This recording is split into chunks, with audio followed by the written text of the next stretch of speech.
Welcome back to the National Hockey Podcast, and a belated happy birthday to my co-host and friend, Mr. James Nichols. That's me. Are you wearing a birthday present to yourself right now? For those not watching on YouTube. Yeah, I definitely am. I was super stoked to show you this one because it came in yesterday, and I was all giddy and joyful about it. It's my Bo Horvat Western Conference New York Islanders jersey. Which is wild to see, even though, I mean, I've seen it before, and it's still weird to see the Western Conference patch, crest rather, and then the Islanders patch on the shoulder. Definitely weird. This one. Yeah. So, I don't know. I'm continuing my weird jersey collection, and this was definitely one of them, so.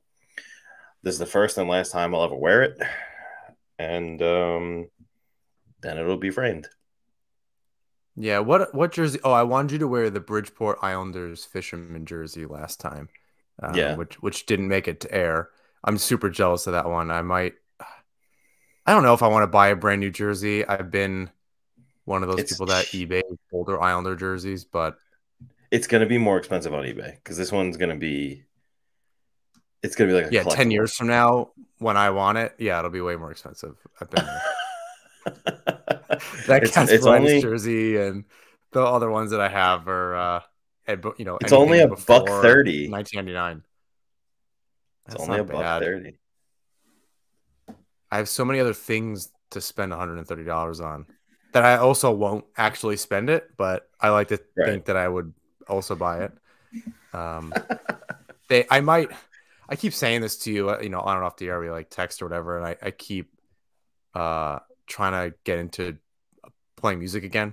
And for those of you not in your 30s, or maybe you're well into your 30s and your 40s, if you think hanging out with your friends is hard, trying to actually start a project is impossible. Like I guarantee you, James, if we tried to start this podcast today, it just wouldn't happen. It would just be impossible. We would never have time. We would never, if it wasn't an established thing in our schedule for 3 years, it would never happen. It's impossible. That's probably a good point, especially now because I have a kid. So that's what I mean. Anytime we were, two of the guys I'm trying to get together with and play with, have kids. And we were like, oh, is this Thursday? I had my wife's not here, or this person or whatever. I was like, oh, this is straight up never going to happen. But I do need to buy some stuff because I haven't in a while. And so as much as I'd love to spend $130 on a jersey, which would hang in my closet and it would be cool to have when I go to games. I don't know. Maybe one day we'll see. It is really cool. And I know we've talked about this before. I do really like that one more. It's something about the white that is so much cooler than the Islanders version. It'll look good on the NHL roster next season. Don't worry. I'm going to hold you to money, that. By the way. When it's more money on the mark. Yeah. I'll try to find a Bridgeport version. I think that's going to be the ticket, but I'll have to save up a couple dollars, it seems. Maybe I'll try to find one in the off season. I don't know when they have these typically. I don't think it's the same date every year, or even maybe it's around the same time, but the team sale, I'd love to go to that and pick up equipment, sticks or whatever. I could really use a new pair of gloves. My team's blue now, so I really could, blue pair of gloves would be pretty dope. I never know when I feel like I see it, and it's, I live far away, for those of you who don't know, and I can't just be like, oh, I'm going to run over to UBS or Northwell or whatever, wherever, Bethpage or wherever it's happening. I have to make a plan for that and organize. I can't just show up. Well, my mom might kind of like that, but maybe I can't just show up to my mom's house or something like that and be like, yeah, I'll be here for the weekend. I just need to spend more money on hockey equipment. Like she hasn't heard that before. Anyway, was your birthday good? It was. Yeah, it was. It didn't feel like it was even coming this year. It's like I woke up and it was like, my wife's like, oh, happy birthday. And I was like, oh yeah, that's right. 31. Okay. like, I didn't know what to think.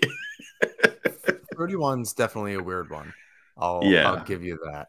Yeah. I don't know. 32 didn't feel all that much different. I guess it was at least better because it was out of the. I turned 30 during the pandemic. That was around Thanksgiving in 2020. So that was felt like whatever you were supposed to feel excited about or whatever, and you maybe even I'm not a party person. But you got some cool stuff. At least one thing that you showed me. Yeah, I definitely wait, what was the thing that I showed you? The 1980 Miracle on Ice photo. Oh, yeah, that was very cool. That was very unexpected, but very cool. I went to my in-laws' house, and my father-in-law was kind of like joking around with me all day that he got me something stupid. Like, I got you something stupid. I can't wait to show you something stupid. And I was like, okay, like, can't wait to see what this is, because he would get me something stupid. And then he made me close my eyes like I'm fucking 3. But he made me close my eyes, and when I opened it, like, I felt my face drop because the first thing I saw was the signature by Jim Craig, and I felt my face drop like in shock. And I looked at the rest of the picture and I was like, oh my, like, this is legit, like, framed and everything. Just a miracle, the picture of the Miracle on Ice, signed by Jim Craig. And I just was like, where did you get this? And he was like, I was at an auction for like a charity through my business, and I saw it, and he was like, I bid on it, and I happened to win. And I was like, are you serious? He's like, yeah. He's like, what am I gonna do with it? I thought of you, I bid, and I got it. And I was like, when did you got it? Like, oh, like, I think right after my birthday last year, like a month after my birthday, and he like held on to it because he knew he was gonna give it to me for my birthday. He just like it didn't. He thought it was too late last year. He's like, all right, I'm just gonna hold on to this, and he gave it to me this year. That's crazy. So, yeah, that's awesome. Yeah, my friend of mine has one. Well, it's in his dad's, like, the family bar in the basement. They have a bunch of really cool old Islanders stuff as well, but they have that. There's the Jim Craig, I believe he like sold his whole memorabilia collection a number of years ago. Oh, wow. I did not know that. Mistaken. And I think it included the flag, which I learned through some research was actually given to him. So, and I think it was in the gold medal game. It wasn't in the Miracle on Ice game. I think people forget or tend to that the game against the Soviets was kind of overshadowed everything else. They had to go beat Finland after that, and that's when they won the gold medal. I think that gets lost in the story or the storyline a little bit. So, and I'm pretty sure in the gold medal game, somebody from Syracuse, where I live now, gave him that flag. Jim Craig came to Syracuse for the AHL All-Star game in 1998, and I think that he gave the flag back. Like, there was some kind of transaction. I thought that was a really cool little history nugget. I mean, it's not that it was all that long ago. At least for my own sanity, it can't be that long ago. A little piece of local history for here. I wish I knew a little bit more tidbits about Long Island, especially hockey history. Although we're gonna get to Islander stuff in 1 second.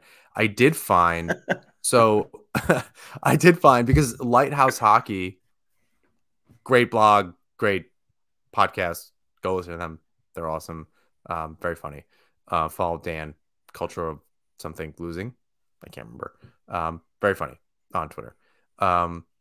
They put out a hockey puck that's supporting a charity.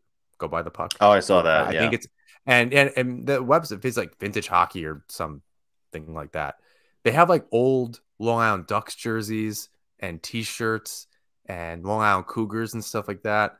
And that's cool. I was really interested in picking that up because it's they had some cool older Syracuse stuff, especially you would never find some of these jerseys like in the wild. I've almost wanted to go to estate sales and try to find some of this stuff, but it's like 1 in a million.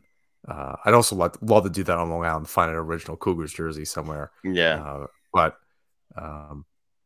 yeah, I saw that. I meant to tell you actually another day and like send you pictures, but I totally forgot. Anyway, 10 minutes in. The Islanders go. The Islanders go 2-1 on their road. Don't. You're gonna have to make a timestamp in the description, like bullshit for 10 minutes. At the 10:15 mark, we start talking about Islander hockey. This is a talking medium. This is the whole point of it. I don't know why people listen. I'm not entirely sure. Whatever. So the Islanders go 2-1 on the road trip, which is what we expected. They've kind of rarely done that this season, where when you expect them to win, they come through. They lose to LA. For those of you who stayed up for those, I definitely struggled and had to rely on the highlights. But without going into all the specifics in some of those games, they come out with 4 out of 6 points, which they desperately needed. And over the course of the week, the teams around them, some have cooled off, others continue to lose, even though they're still in the hunt. Going just, kind of one thing at a time here. Anything stand out from those games again, just from what we were able to kind of gather? If you stayed up for these, more power to you. What do you make of their record? Anything stand out to you over the course of the last week? Yeah, I know we're going to talk about him later, but Pierre Engvall, I mean, that guy is freaking going. But the schedule last week, the 3 games in California. Look, they needed to win 2 out of 3 of those games in Anaheim and San Jose, and they did. They got the job done. Those were 4 points they could not give up. The game against LA, look, LA is a really deep team. They're really good. They traded for Gavrikov. They have, they have the Kopitars. They have the Dowdies. They have the, up and coming Quentin Byfields, and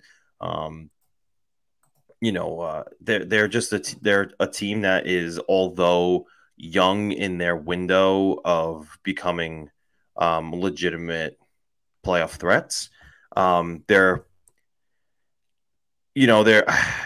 more skilled than you could say the Islanders are on paper. They have a lot of talent up and down that lineup. They have a good blue line, and their goaltending got stronger in Korpisalo. I know the Jonathan Quick thing, which by the way was crazy, happened, but Korpisalo was a good pickup for them. So you could understand them dropping that game, especially without Mathew Barzal. But this team just keeps finding ways to win, Barzal-less, which is crazy, and they're getting the job done. So you wonder how it's going to translate when Barzal steps back into the lineup, because their record without her is kind of nuts. They're like, what is it, like 8-4, something like that? Yeah, they've been really good, and you have to remember he got hurt during the Boston game, if I'm not mistaken. He didn't play very long in that matchup, and that was almost exactly a month ago, or in and around a month ago now. And I remember because I was bartending, and somebody came in and said, "Your boy's hurt. What happened to Barzal?" And obviously wasn't paying that close attention, and he likes to come in and bust my chops. So it was, he said, "Oh, he played like 5 minutes, and that was it. He got hurt, and he's been out of the game." And that guy received happens 0 beers that night. Yeah, cut him off immediately. Kicked him right. I've never had to do that. I've actually never had to kick anybody out of the bar. I was really close the other day. These people just keep bringing their dog in, and they keep making a disaster, like a mess. But whatever. I think the game, the Anaheim and San Jose games, scoring 6 goals, scoring 4 goals, allowing 4 between the 2 games. Sorokin playing really, really well. It's that LA game that sticks out to me, that shows a little bit of how things can unravel and what the consequences are. They're, not only did they take really bad penalties, if I remember correctly, maybe it was Matt Martin that had taken a couple penalties, some mistakes by Pajot on the go-ahead goal, kind of let his man go. And, an LA Kings power play that just took advantage of that. It was a little less in discipline. It's not really something that we've seen from this team all season. And even though Matt Martin is a tougher guy, is it wrong to think that he doesn't really take that many penalties? I'm not, I don't, he's not necessarily like the leading, he's second on the team in penalty minutes, but Scott Mayfield has 77, Martin has 56, Zizekas has 54. And that's the top three. I don't know what that means for the rest of the league, but that doesn't strike me as all that much, given that he's played 70 games. So it's pretty spread out. Obviously, he's not fighting anymore, or not nearly as much anyway. And he's played really well this season. Right? He's on the cusp of, he has 7 goals and 20 points.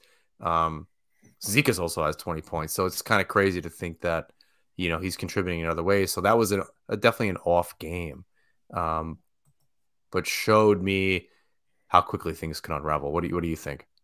Yeah, well, I mean, I'm looking at the second period, and I'm remembering, oh yeah, that's right. They had a strong start. They came out, and Engvall put them up 1-0.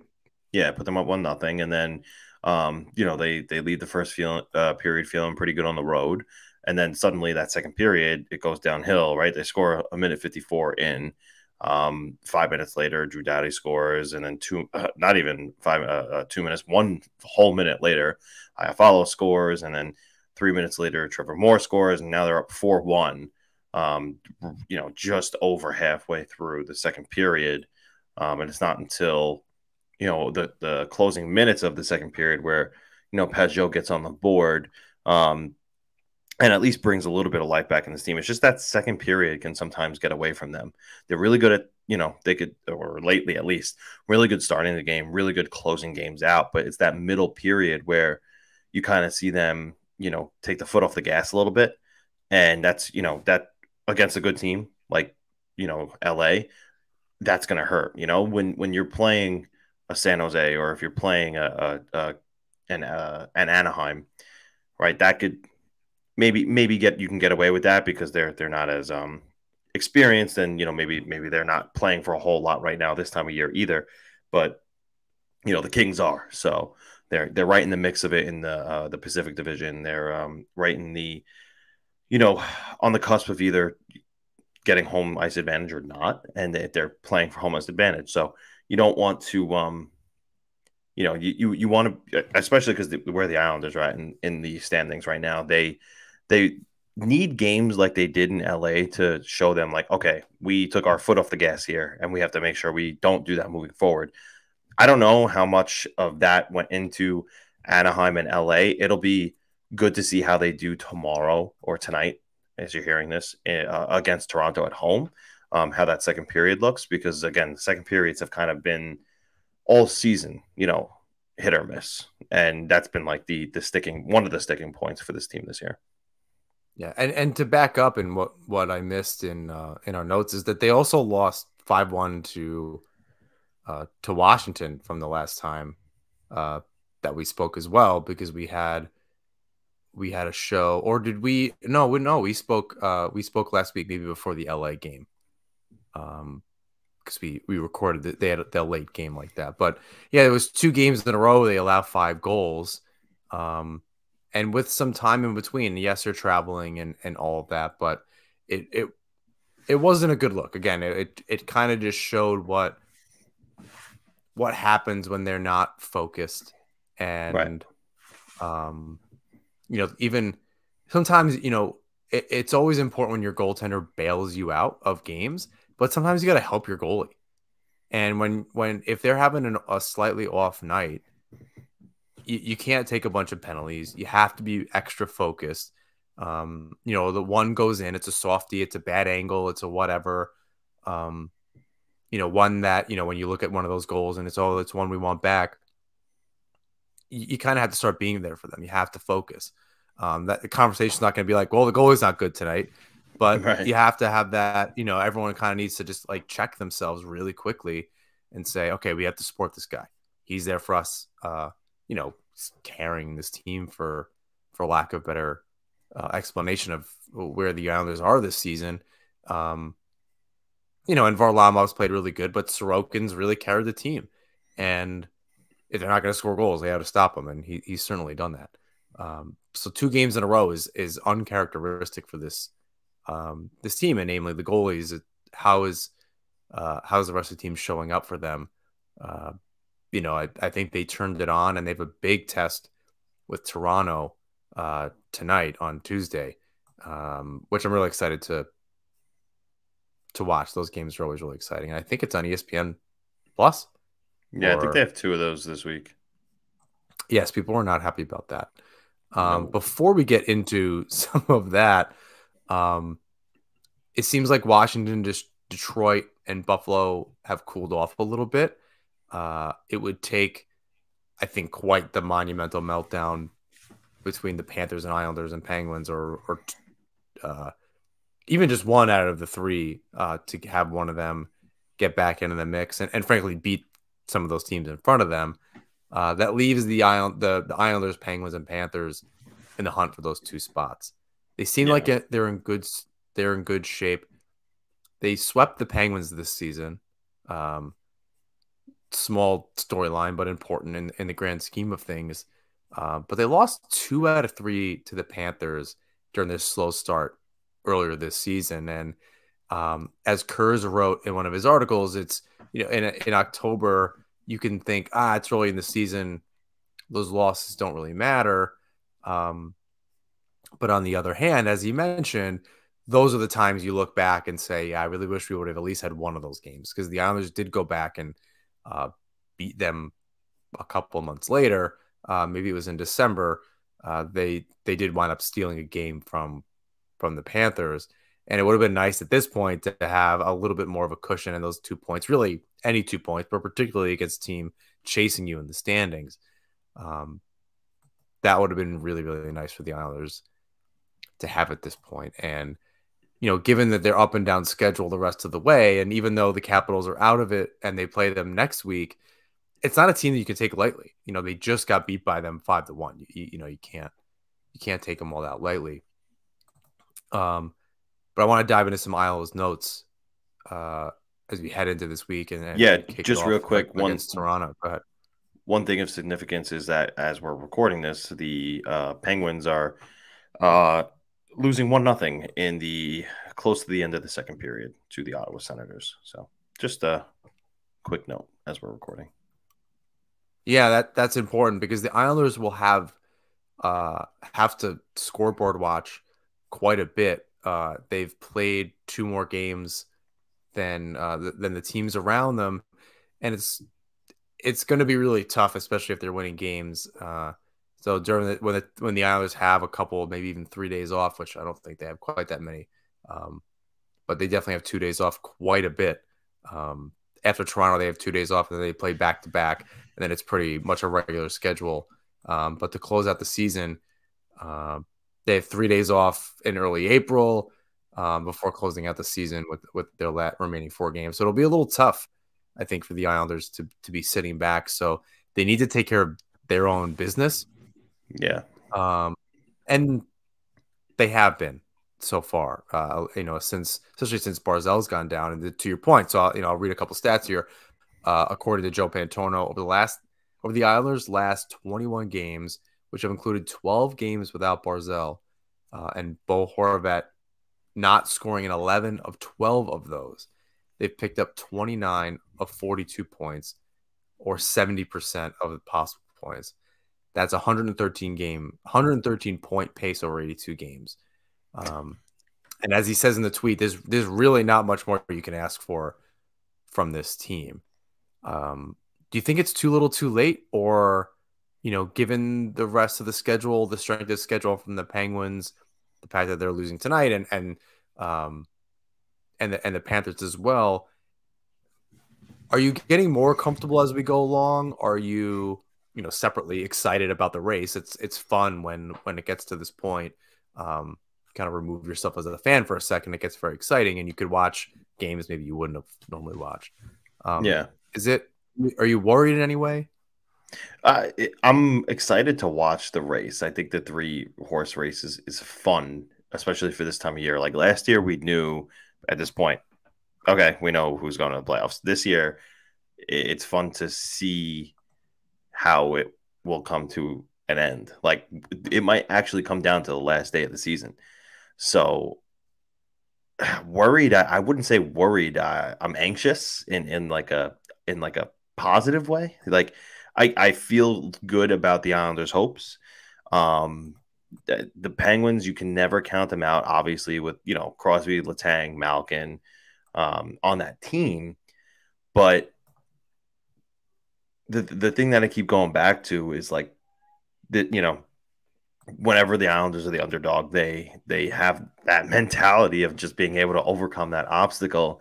And what makes it even better is that for them this year, especially, Ilya Sorokin is just playing like otherworldly, you know, and he could just really drag you to the promised land if he needs you to. So, or if you need him to. So he's doing that. They're supporting him.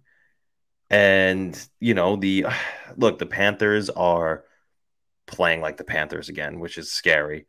We'll see how they fare for the rest of the season.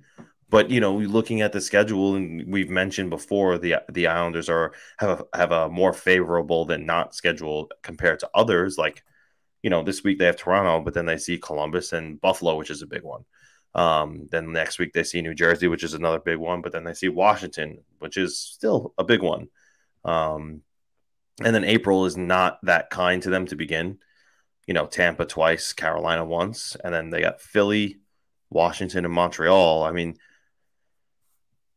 you're looking at, you know, 2, 4, 6, 8, 10. You have to have 12 points out of those games I just mentioned at least, and you're hoping to squeak out a couple wins against Toronto, New Jersey, at least one against Tampa.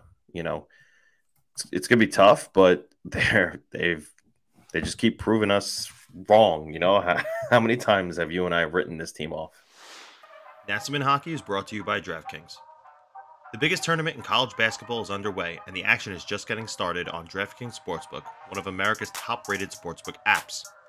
Right now, new customers can bet just $5 on any pregame money line and score $150 in bonus bets if your team wins. Plus, combine multiple bets for a shot at an even bigger payout. DraftKings will be featuring parlays and odds boosts all tournament long, so be sure to check out the DraftKings Sportsbook app every day to see what they have in store. So download the DraftKings Sportsbook app now and sign up with code THPN. Right now, new customers can bet $5 on any pregame moneyline bet and get $150 in bonus bets if your team wins, only at DraftKings Sportsbook with code THPN. Minimum age and eligibility restrictions apply. See show notes for details. Fingers are crossed that Barzal can come back, and it's really annoying that we don't know anything about whether is he skating on his own. I know some things have kind of come up about Wahlstrom. He's not skating on his own, by the way. Right. Okay. So, you know, we do know that, but it's annoying that, you know, you don't know what the timetable is. And I can't really think of a reason why that would be the case. You know, I don't think it tells anybody anything as far as like, I can't think of a reason why that would be withheld. You know, and I think as many people have said, we're from the fan side of things, the paying fan side of things, one way or another, you're supporting the team to just simply not know anything about the team's star player, or the team. I don't know, him and Sorokin, star players of the team, to just simply not know what's happening is frustrating, to say the least, especially if they're in the midst of a really tight playoff race, you know, and something exciting too. You know, last year they were 14 points out by the end of the season, even when they won their last game 5-1 against the Capitals. Hopefully they can pull out a couple wins against the Capitals to end the season. They're definitely going to need it. You know, and as you know, you're going over the schedule for both, you know, the Penguins and the Panthers. It's definitely in the Islanders' favor, but to know where the Islanders are as far as their own roster is concerned would be helpful, at least in our our predictions. I think we said this last week, or at least I said this last week. I think he comes back sooner than later. I just don't know how he does it. There's a mix of games on the road. They don't go too far at this point through the rest of this month. Maybe the furthest they go is Carolina, maybe Tampa Bay on April Fool's Day on April 1st. I don't know. They're at home pretty much this week until next Monday. They play in Columbus on Friday night, which is an out and back kind of thing because they got to be at home versus Buffalo for a slightly early game on Saturday. But the fact that he's not skating on his own, it's hard to make that guess. It doesn't seem like a good bet to say that he's going to come back in March all of a sudden when he hasn't been skating at all. And you think it's possible we just don't know something? I think the timeline, like it's just not being told us. I think the timeline was like 6 to 8 weeks, right? They said week to week. I would assume that was like a 6 to 8 week thing. It's only been 4. Feels long, but it's only been like 4. I don't think that we know everything, but I also don't think that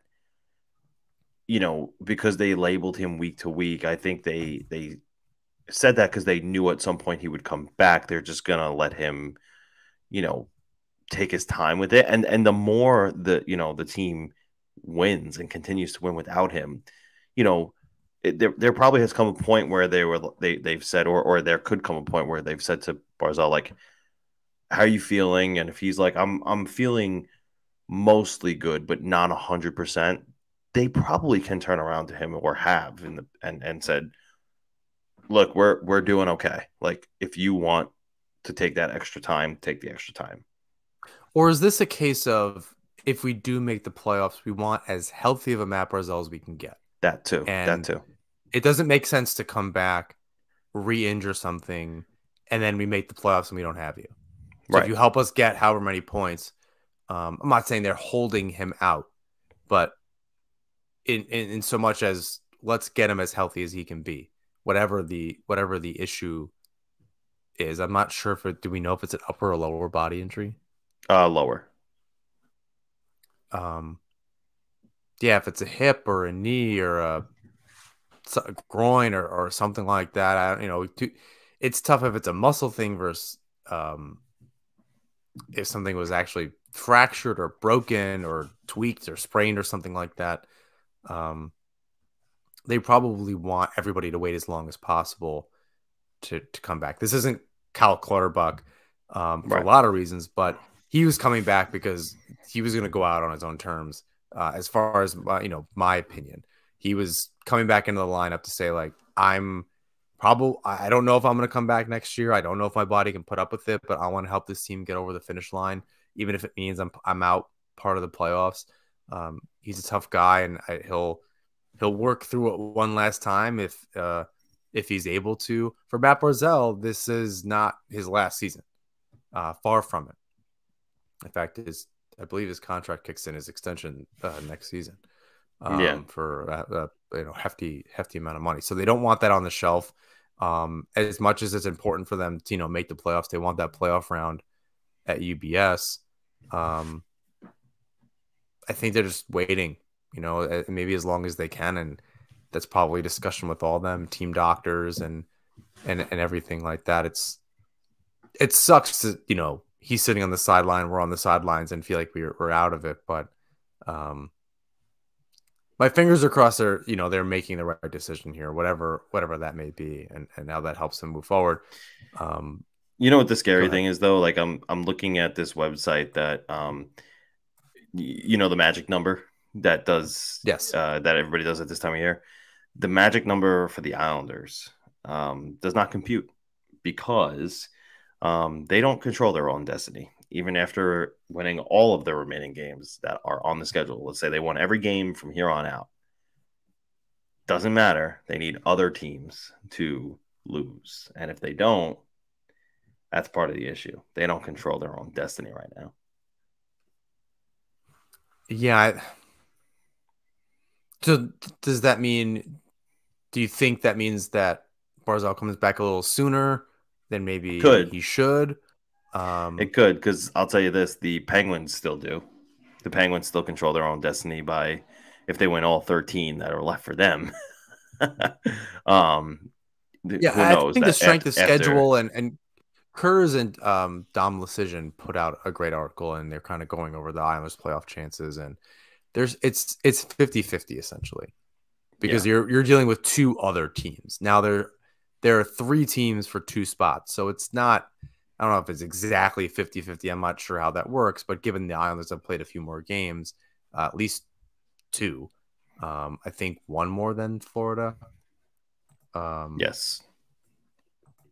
And two more than the Penguins.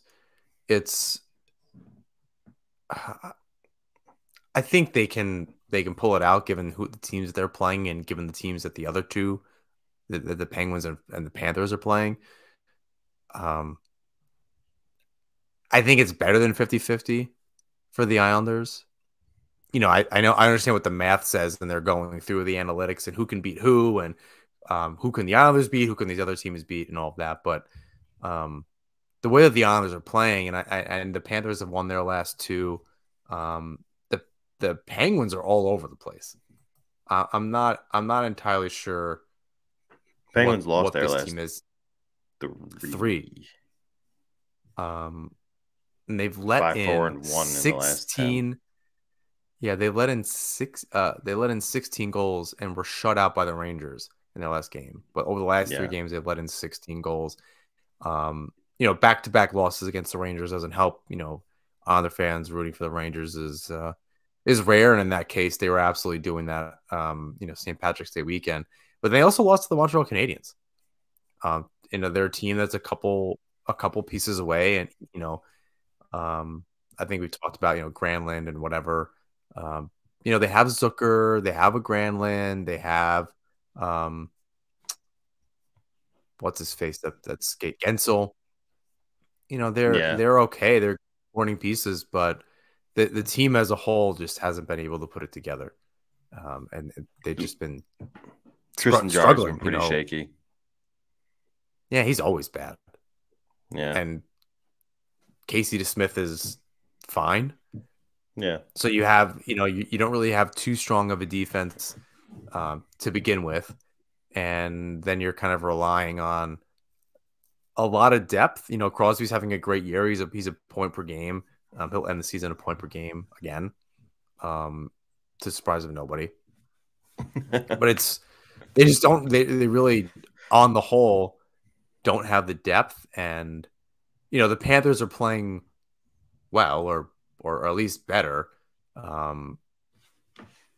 You can kind of just cross your fingers. At least one of them can fall off as long as the Islanders keep going. I think with the way that the schedule is, someone had guessed that the Islanders went 7-5 the rest of the way. They could actually do it, which is more than attainable considering who they're playing. Frankly, definitely. I think they can do better than that. Yeah. So like that to me feels better than 50-50. The way that is doesn't seem like a coin flip to me. What do you think about that? Like their statistic chances versus your gut feeling. My gut feeling says they get in, and the Penguins drop out. The way that they're kind of free falling, recently is, and again they lost big to the Rangers twice.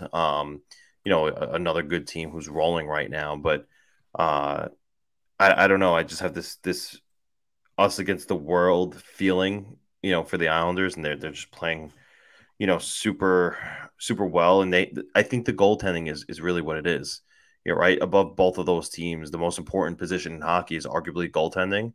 Not arguably, it is. Without one, you don't, the puck's going in the net by the opposing team.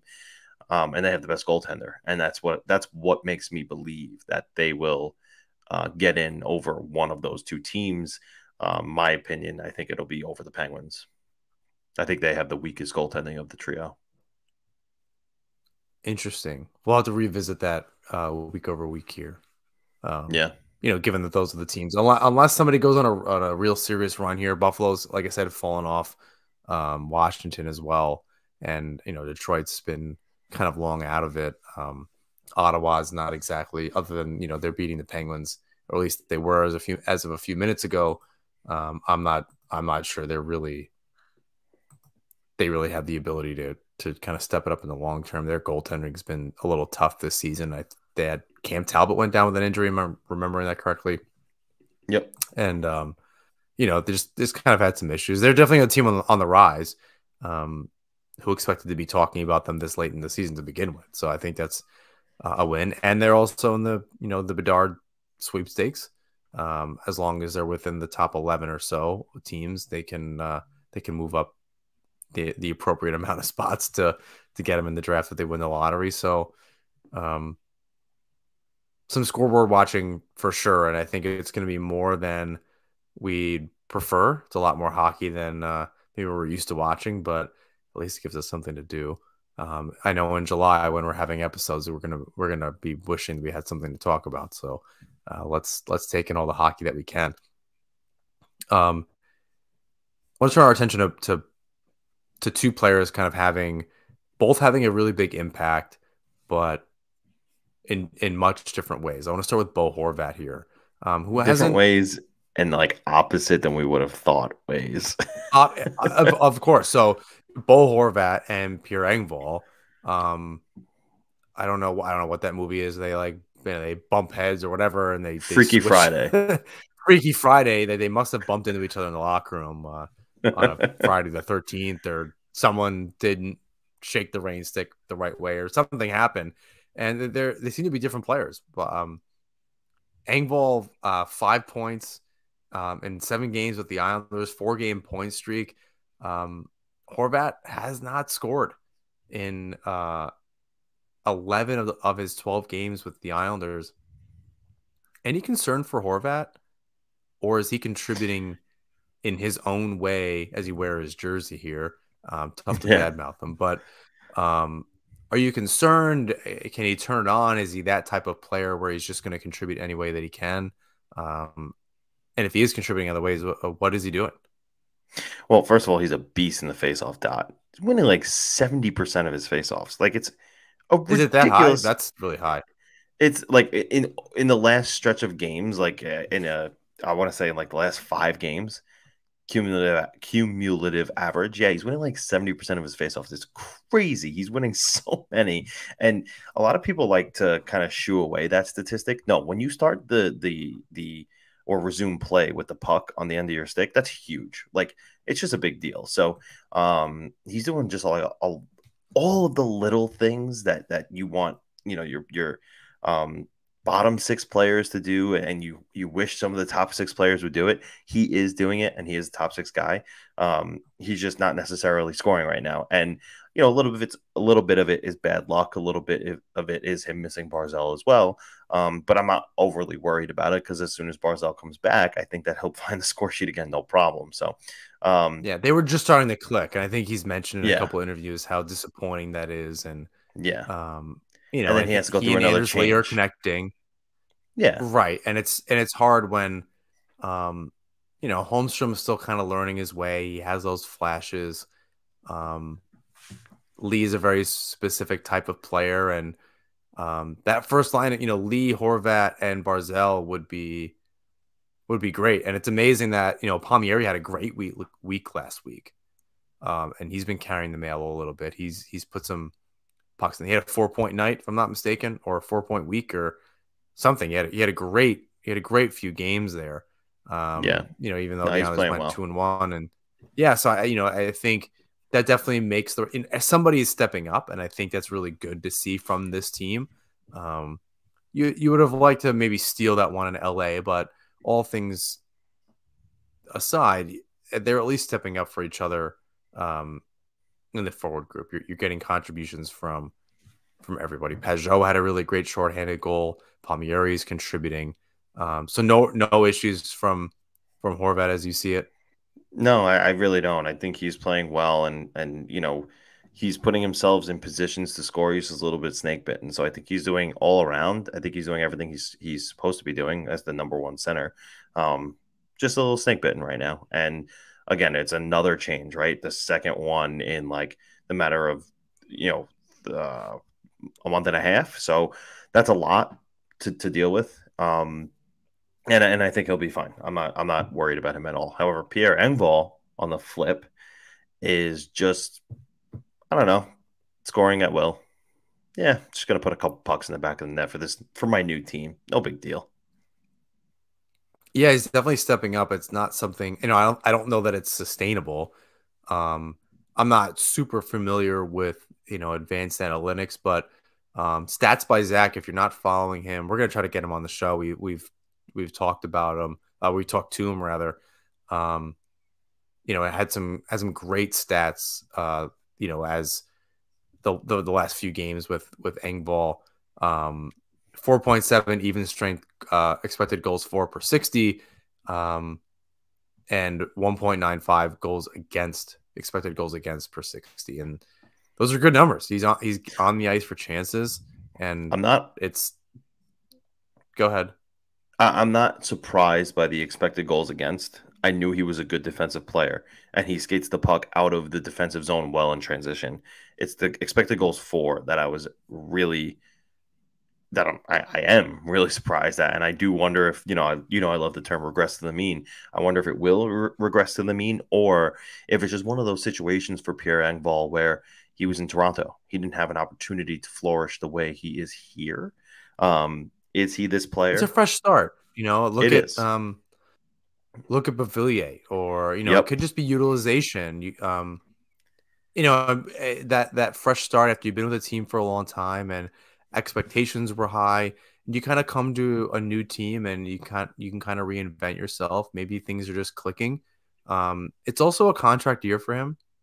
You're only as good as your last season, and getting that contract and how consistent you are, and on a team like the Islanders, and he's played for, I believe he played for Lamoriello in Toronto when Lamoriello was a GM there.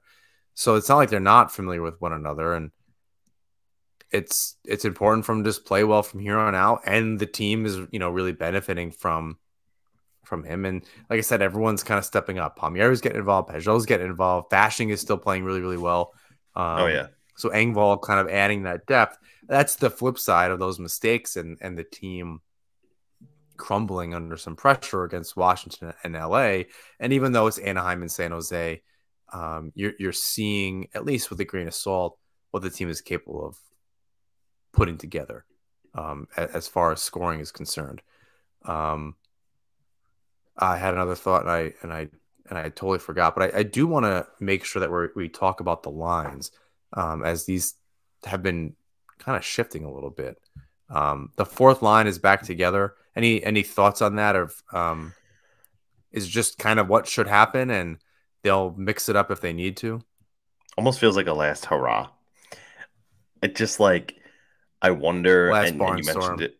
Yeah, you mentioned it earlier. Like, is Clutterbuck going to be able to hack it next year? Like, I think we'll have Martin and Cizikas around next year, but Fasching just feels like that, like, undeniable replacement.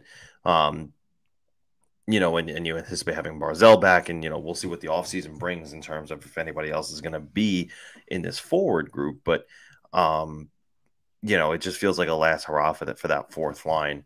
And you hope that they can maybe bring a little bit of that energy and a little bit of that noise, a la the beginning of that era of the Bash brothers, if you will. So I love to see it. I love that line together. They were the best fourth line in hockey when I was growing up. So, I kind of hope to see that they can reignite that flame at least one last time. And if they can't, is what it is. Age catches up to everybody, especially with the way they play their style of game. But they're going to need that in the playoffs. So, and you could see, maybe that come back a little bit if Lambert decides to maybe put Fasching back down there, because Cizikas can still go. It's a little bit of the other two that you wonder when they're going to start to slow down. Clutterbuck already has. Martin is not fighting as much anymore, but he's still bringing a little bit of that physicality and good on him. But you wonder, how much they have left in that tank. It's definitely worth having Martin around. I think even given the mistakes during the LA game, for now at least, he's worth having around. And I get confused, and maybe he plays next year. I'm not really sure who would flank Cizikas and Fasching next year. Although Fasching has kind of proven himself to be a more than useful third liner. So I'm not entirely sure where you kind of put him in that lineup. He's definitely helps your bottom six considerably. Engvall isn't necessarily a top six player, so you're kind of hoping Barzal comes back. Obviously, rounds up that top line. But I'm curious, maybe Engvall and Parise switch. But having Barzal back in the lineup, I think pushes Holmstrom out. But in the meantime, I did want to bring this up, and we talked about this last week. How are they not bringing up Durandeau or Iskakov at this point? I don't know. Like Durandeau, like I've said this, I think a couple weeks in a row at this point. He's just shown every bit of that speed and electricity and skill that this team doesn't have. I mean, they have a little bit of it now, but like he brings more, and they could always use more. You could always use more of that.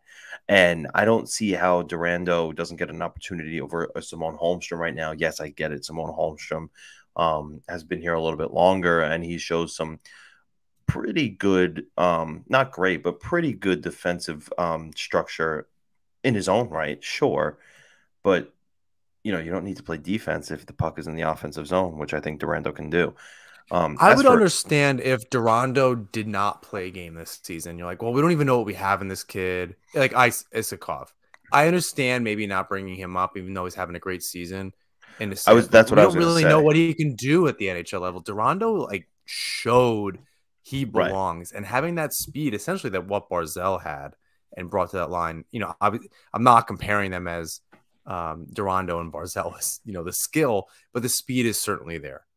And having that next to Lee and Horvat, where Holmstrom is not that hungry. That's my biggest complaint with him, is that he's like, again, not comparing these players, but remember Alexei Kovalev? One of his biggest knocks is when he tries, he was the best player. He just didn't try all the time. Yeah. He didn't turn it on. And Holmstrom really has that ability and just simply doesn't freaking do it. Shift to shift, you don't know what player you're getting. How, if they haven't considered it, he's waivers exempt. Just send him down. Who cares? They're not going to lose him. Give it a shot. You need to win. This is the time to try stuff. That's what I've been saying too. I've been thinking Holmstrom isn't bringing anything that any of these other guys aren't going to bring. Sure, if you bring up an Iskakov in his first game, he might make a mistake because it's his first, and Holmstrom's a little more settled in. But eventually, you have to bite that bullet and give him his first shot. What happens if Holmstrom goes down and you need another body? Who are you bringing up? I would hope it's not Otto Koivula again. That experiment has come and gone so many times that we don't need to see it again. And never again. I can't explain how bad he didn't even look like some players look like fifth line players, like they're too good for the. You said that before. Who did you say that about on the Devils? Oh, Andreas Janssen. Yeah, that was it, Andreas Janssen. Well, he's clearly, because I saw him play in Syracuse when the Utica Devils came to town, and I was like, man, there's something clearly different between how he plays and how anyone else on the ice is playing. And you're like, yeah, in the show, he just can't do it. There's something separating him from the rest of the pack on that level too. And Koivu is not even that. Yeah, far from that. I don't think he's shown, other than being a center and having been in the Islanders system for a long time. There's nothing exciting about him. He's not bringing anything to the table. He was a liability out there. He looked terrible. Yeah, and side note, Janssen's in San Jose now. He was part of that Timo Meier trade, but for as far as if you're not going to bring up Durandeau again, look, that kid Iskakov, you're 100% right. I want to start by saying you're 100% right. If you're not going to bring him up because he hasn't had a shot yet this year, okay, I get it. Durandeau's there, bring him up. But this kid Iskakov, I mean, he does something seemingly every week that you're just like, oh my God, what did he just do like this time? Like look at that goal. Look at that penalty shot that he scored on. Look at the way he's just controlling the play at the AHL level. By the way, he's a rookie. Look, there's a reason why the AHL is the second best league in the world. He's killing it down there. You got to see what you have in this kid, because look, some of these guys, and the same goes for Durandeau, all they need is a shot. All they need is an opportunity, and they run away with it. You might not know what you have in these kids unless you give them an opportunity. You're scratching Josh Bailey. You're playing Simon Holmstrom. Like, no, give these speed and right, Josh Bailey 2.0. Bailey, yeah, well, it's so frustrating because they just have these players, and then Engvall, who Toronto was like, this player is frustrating. There's a reason why you got him for a third-round pick, and then he shows up and he's playing really great. You know, and like, is this sustainable? No, I don't necessarily think that. But yeah, and then you're gonna sit veterans, and then you're gonna play a Holmstrom. It's so weird. We've talked about this so many times. What are the coaches and GMs seeing that we aren't seeing from this? Right, I'm not even talking about analytics at this point, right? Go back to just the eye test. What are you seeing from Simon Holmstrom that you didn't see from Durandeau? That's actually the question. Yeah, one of them is doing something more than the other one, and that's why. That's what I can't understand. That's what I try to think of too. Like, I try to remove my you know, like, I was in awe of watching Durandeau play, right? I was like, he's moving the puck. Oh my God, well. It was amazing. He's got the puck on the end of his stick. Like, this kid has the hustle. He has the it, right? He was hustles. Everything, he's got the and we skill. said this last week. It was exactly what we wanted out of Beauvillier.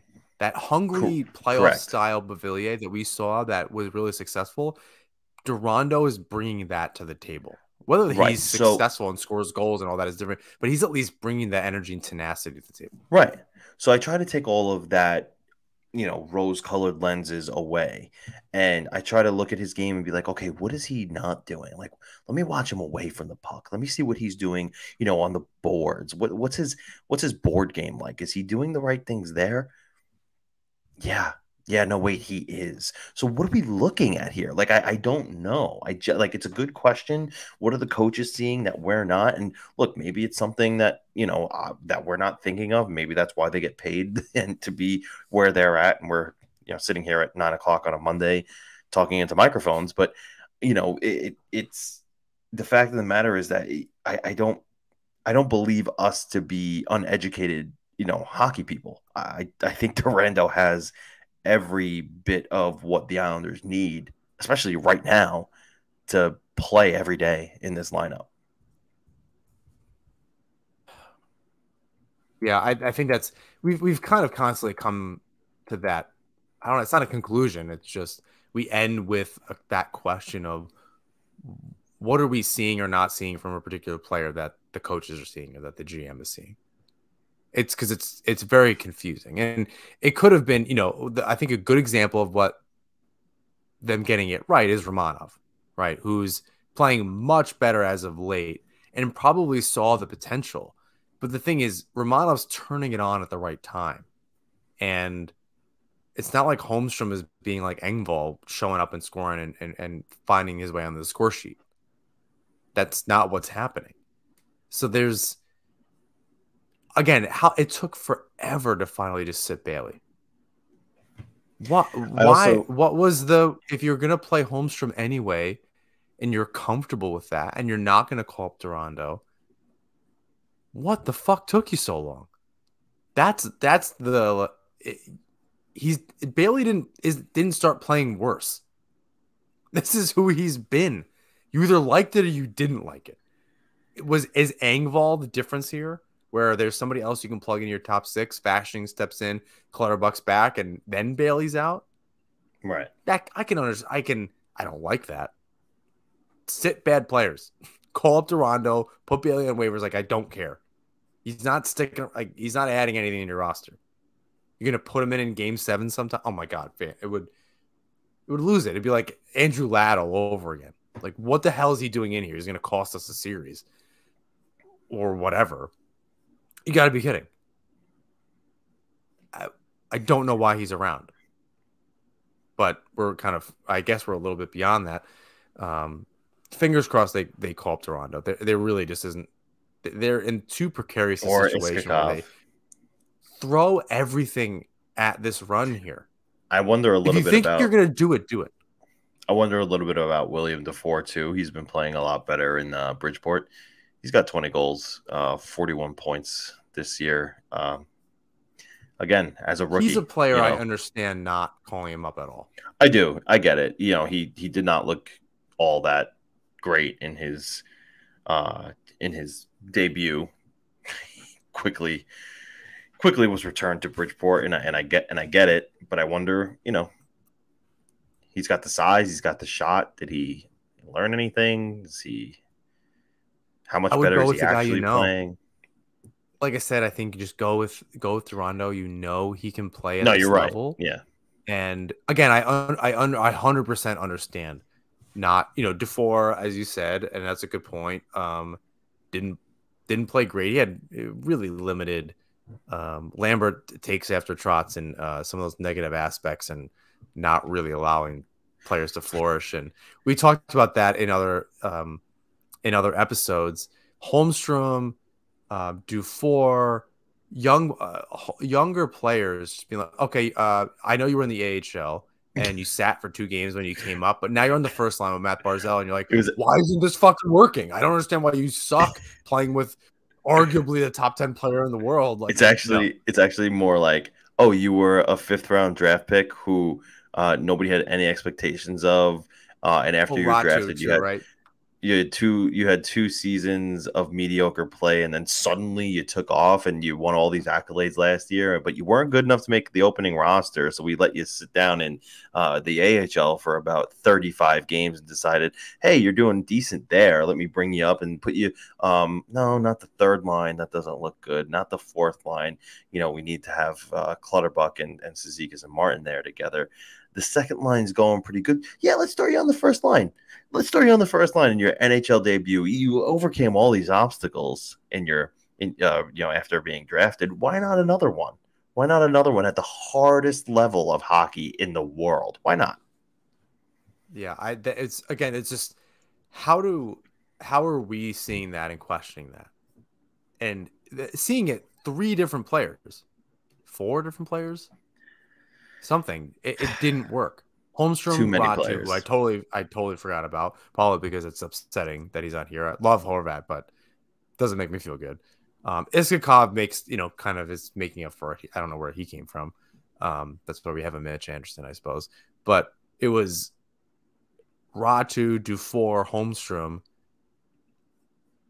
not really doing it. Holmstrom's not exactly adding a whole bunch of value with Horvat or Lee now either. So I'm just not understanding, as we said a bunch of times right now, what the decision-making process is like. Or are they, I guess it's better than Bailey.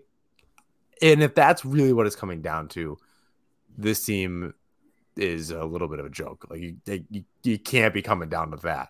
It's like, well, Holmstrom's better than Bailey. I guess we just roll with it. It's tough. I don't fully understand it. But to close things out, Samuel Bolduc was called up. It seems as if Sebastian Aho is injured. I don't know that we know the extent. Maybe James, you've seen something on that Aho's injury. He's just labeled as day to day. So Bolduc getting a shot is good. Witherspoon is also up with the Islanders, the New York Islanders, from the Bridgeport Islanders. So we may see a little bit of rotation there heading into this weekend's back-to-back. And then it might just be, depending on Aho's health, it might just be a little bit of a fight, which is good. I think some internal competition now that Romanov is settled in. The Islanders, the top 4, which now includes Mayfield, surprisingly, or at least that's just how I had it written down and kind of copied it over. Pelech, Mayfield, Romanov, Pulak, and then Witherspoon, Bolduc with Dobson. And maybe Aho and Dobson were, this screams to me that the Islanders, just like the offense the last few years, they have 3 second pair defensemen, pairings together, and that's just kind of the way that it is. And for the most part, it seems like it's working. Hopefully, it's just so interesting to me. It's so interesting to me that this was the year that they had to split up Pelech and Pulock again. Like, I thought that they were going to be back together permanently this year and spearheading the blue line. But yeah, I don't know. It's working. Look, and this is why I said Mayfield could get paid, what a contract comparable to what Trevor Van Riemsdyk just got with the Washington Capitals, somewhere like 3 or 4 years by $3 million. Look, he's playing top pair minutes with Adam Pelech right now, and sure, is he maybe being a little bit sheltered by how good Pelech is defensively? Yeah, but if the pair works, then it works. Keep it around. I gotta say though, and I know I might have talked about this last week, and I gushed over it a little bit, but I'll say it again. Alexander Romanov is playing so well. Yeah, I said that before. He's stepping up at the right time. And did you see that hip check the other night? Oh my god! I watched it on replay. Like, he crushed somebody. Times. Yeah, maybe he had a couple good hits. I don't know that I saw a hip check necessarily, but definitely. Yeah, he's playing well, and it's definitely a good sign because they gave up a first rounder for that guy. So you want to see him continue to succeed this way. Yeah, and especially this time of year, we're coming into the down and dirty, and it's not going to be pretty, and we need to start playing playoff hockey a little bit early. Which hopefully I hope they don't push themselves too hard just to get in and not have any gas left in the first round, especially when you're going to play a Carolina or possibly the Devils, but most likely Carolina and or the Boston Bruins. You're going to need that. Now, is it good to have a little momentum heading into that? That's either one of those series, absolutely, but you don't want to run out of gas. So I hope Romanov, who's still young and doesn't have a ton of experience so far in the playoffs, like a lot of the Islanders players do, and not only do they all have it together, save for Horvat and Engvall at this point. And little knock on the Leafs here. Engvall doesn't have much experience past the first round. I don't know how many playoffs games he has during his tenure there, but they've all been early in the playoffs and they've all been exits. But the Islanders still have that, a core group of players that have been through a whole heck of a lot together. So hopefully they can keep getting each other up for these games and not only finish strong, but have the ability to, have a little bit more in the tank to at least make it a good first round. Let's concentrate on getting there before we figure out if they can make it more than one, but we'll see. Any other thoughts here as we wind down? As we, close this out, the Penguins are still down 1-0 with 10 minutes remaining in the third period. Their odds, if they lose this game in regulation, go from 64.4% to make the playoffs down to 52.48% to make the playoffs. If they lose in overtime, I feel like they do. They just don't have that on Money Puck. That would be a stat I would like to see.